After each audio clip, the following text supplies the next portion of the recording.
happens in every nation that has become an autocracy, having been a democracy. Start with winning an election, usually the last one you're going to get to have for real. Number two, you have an expansion of executive power. The president decides he wants more than he's supposed to have. Three, you start to make the Congress complicit, so you weaken them and you neutralize or neuter the judiciary.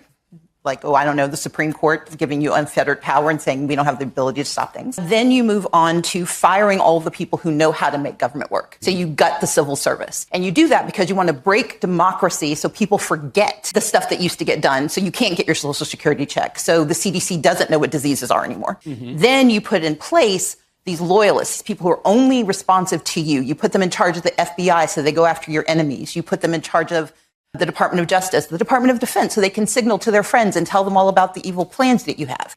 Then you make certain that you break how we communicate. So you criticize the media. You create your own echo chamber of propaganda. You call it truth, even though you know you're lying. Then at step 7, you have to blame someone. You have to blame people for the broken government, for the broken promises. So you go after DEI.